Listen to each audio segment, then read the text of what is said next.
देते की मी मोर्शीला एका कार्यक्रमात गेली होती. तर त्या कार्यक्रमामध्ये 2-3 प्राध्यापक होते आणि त्या प्राध्यापकांनी भाषणामध्ये बोलता बोलता एवढ्या म्हणजे खूप छाती ठोकपणे सांगून टाकलं बोलता बोलता अण्णाभाऊंबद्दल. कसं सांगून टाकलं? अण्णाभाऊ म्हणे, आता मला असं वाटलं प्राध्यापक माणूस भरपूर वाचलेलंच असेल तेव्हा तर बोलते आहे ते प्राध्यापक. तर ते काय म्हणाले, अण्णाभाऊ दोन्ही म्हणजे औरंगाबादवरून चालत निघाले,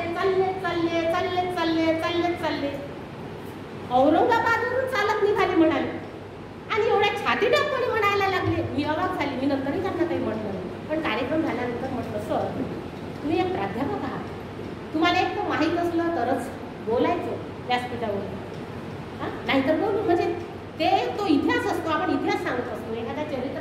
एखाद्या व्यक्तीच्या चरित्राबद्दल जेव्हा बोलतो तर तिथे आपण काहीही बोलायला नको. आणि इतक्या सहजपणे ते बोलून गेले की औरंगाबादवरून निघाले. त्यांना वाटेगाव हा शब्दही माहिती नाही. सांगायचं हे की त्या व्यक्तीने अण्णाभाऊ कधीच वाचला नाही.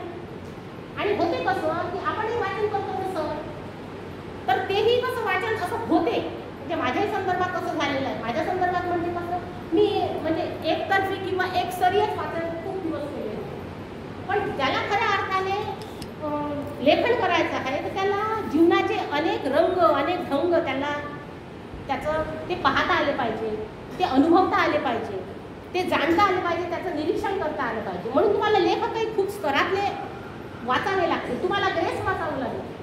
ग्रेस वाचला पाहिजे. ज्याला लेखक व्हायचं आहे त्याला ग्रेस वाचलाच पाहिजे. तर सांगायचं हे अण्णाभाऊ, आता अण्णाभाऊ मागाचं माणूस काय लिहिलं असं अण्णाभाऊनं असं. ही वृत्ती म्हणजे तुमच्या वृत्ती आणि प्रवृत्ती ह्या सुद्धा शहाणं लेखक व्हायला घातक ठरतात. आणि साहित्यातलं शहाणपण यायचं असेल तर तुम्हाला सगळ्या स्तराचं, सगळ्या वर्गाचं सुद्धा वाचन करावं लागतं. बरेचसे लोकांनी एक मेरिटमध्ये मराठीमध्ये आली होती 2 वर्षापूर्वी एक मुलगी, मातंग समाजाचीच मुलगी होती. तिला म्हटलं नामदेव रसाळ माहिती आहे का? नाही म्हणजे मी वाचलंच नाही. म्हणजे म्हटलं मराठीमध्ये तू मेरिट आली तुला नामदेव रसाळ माहिती नाही. तर त्या मुलीचा प्रश्न वेगळा. पण बरेचसे लोक नामदेव रसाळ मार्क्समध्ये होते, कशाला वाचायचं? बाबूराव बाबू मार्क्सकडे वळले, कशाला वाचायचं? केतन कुंबळापुरे समता सैनिक दलाचे, कशाला वाचायचं? म्हणजे त्या लेखकामागे तुम्ही पंथ लावता, त्या लेखकामागे तुम्ही जात लावता, त्या लेखकामागे तुम्ही पक्ष लावता. असं जर करत आला वृत्ती प्रवृत्ती ही लेखकाची म्हणजे त्या वृत्तीचं होणं, त्या प्रवृत्तीचं होणं ह्या लेखकाला परवडणारी गोष्ट नसते. तो इतका निरपेक्ष पाहिजे,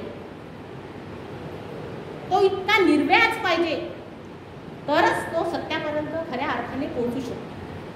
अवज्जेचं वज्जेनं वज्जगामी, अवज्जेचं वज्जेनं वज्जगामी, वज्जेचं वज्ज दस्सीनं मिथ्या दिठी समाधान सत्ता गच्छन्ती दुर्गती. तथागत असं म्हणतात की जे दोष आहे त्याला तुम्ही दोषच म्हणा, जे अदोष आहे त्याला तुम्ही अदोषच म्हणा.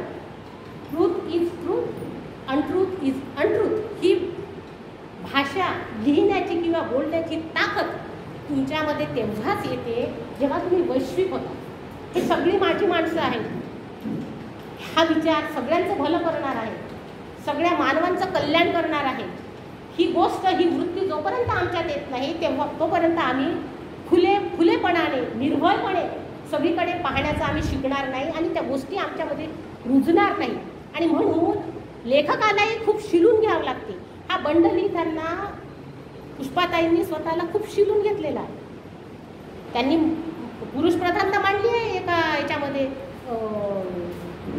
चित्तारलेलं जे मन आहे त्याच्यामध्ये त्यांनी खूप धाडसाने लिहिलेले आहे. मी त्यांचं म्हणजे कौतुक करते आणि अभिनंदन करते. कारण आणि हे काही तेच उदाहरण नाही आहे, पण मी आता सांगणार नाही. ती जी कथा आहे ना ती सगळ्या तुम्हाला म्हणजे बऱ्याचशा ठिकाणी ती घडलेली कथा आहे. आता आम्ही प्रभू कॉलनीत राहतो ना, तिथे असंच प्रकरण झालेलं आहे. 2 वर्षापासून बिहाराला कुठं आहे. आणि काय होते की बाया बिचाऱ्या खूपच निष्पाप असतात.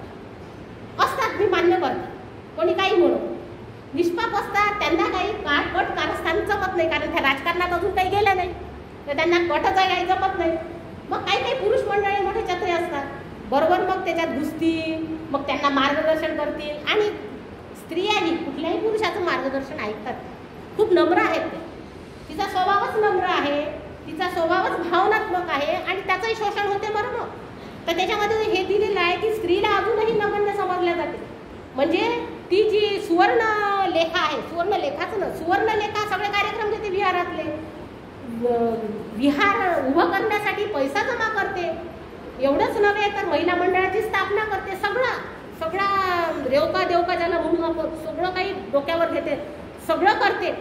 पण त्या एका संस्थेचा, तिथल्या संस्थेचा पुरुष येतो, जो त्याचं रूपराव नाव आहे वाटते कथेमध्ये, तो म्हणतो हा माझ्या परवानगीशिवाय कार्यक्रम घ्यायचे नाही, खणकावून सांगतो.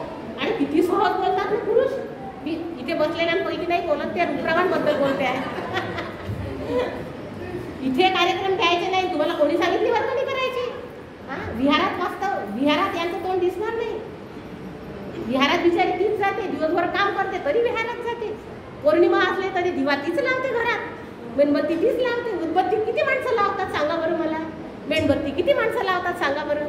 अरे ती करते ना, पण तिच्याकडे असा डोळसपणे पाहण्याची दृष्टी पण अजूनही आमच्या समाजात कुठे आलेली नाही आलेली. तर ती दृष्टी, ती कथा आपल्याला इथे तो दृष्टीबोध ती कथा आपल्याला करून देते. जयंती नावाची कथा खूप चांगली कथा.